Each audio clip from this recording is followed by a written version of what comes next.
I feel so blessed, and I am so happy to be representative of so many girls that are across the world that look just like me, that haven't been able to see themselves represented on TV. So that in itself, I feel like has been amazing. Welcome back. That was Tayshia Adams, the first Afro-Latina bachelorette in the show's 16-season history. Adams' groundbreaking role on the fabled ABC franchise touches on a Hollywood diversity fail that typically goes unnoticed, unless you're one of the over 60 million Hispanic people currently in the United States. We all know that Latinas come in many different shades, colors, and nationalities. So why doesn't Hollywood? With a coalition of truly diverse voices, we explore the Afro-Latina casting crisis.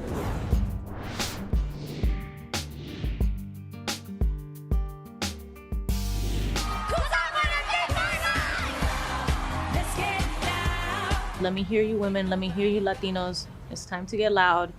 We don't stay in the background anymore. Jennifer Lopez talks Latina power and her statement-making Super Bowl performance while promoting Marry Me. But it's the soundtrack from the new movie that's attracting serious attention.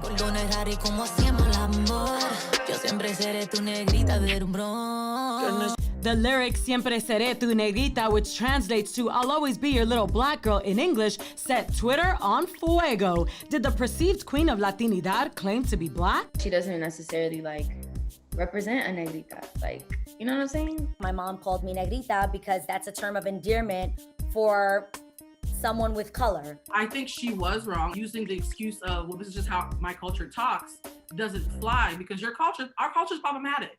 Colorism and the Euro-looking Latinas versus the ones that now are like, hang on a second, I'm Afro-Latinas. This is where it gets complicated. To me, when you start getting down to what makes you Afro-Latina, what doesn't, somebody may look at you, Julie, and say, oh, she's Afro-Latina. Somebody else may go, no, she's not. Oh, all the time. So who decides that?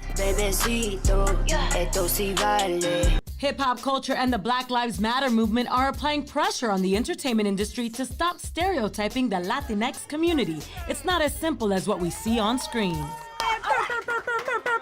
They'll make you choose you're black or you're Latina. And it's just I'm both. You can be a white Latina, you can be a mestiza Latina, you can be an Afro-Latina. It's not just all one homogenous group.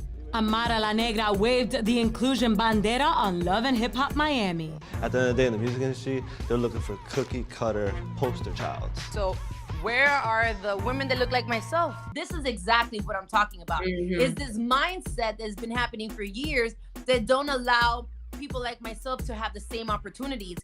Amara insists Hollywood make room and more movies like Colombiana that reflect the full range of what it means to be Latina. I'm Latina, but in my DNA, as you can obviously see, yo soy negra, orgullosa de serlo, proud of being black. And culturally, I'm Dominicana, yo soy Latina. I'm Haitian and Cuban, and I identify as Afro-Latina. I am Dominican, and I identify as Afro-Latina. I am Honduran, and I identify as Latina. People did not want to see a Colombiana looking like Zoe Saldana because they're like, no, we look more like Sofia Vergara. But do you really? Lately, you've been such a hothead. I am not a hothead. I am Colombian. When it comes to casting Latinas, I mean, typically we only see them cast as housekeepers or very sexy, spicy sex pots, or there's always a Latina cop, that's about her business. Just put us as the Latino bracket is a hindrance to casting and to representation. It's lazy, it's overdone.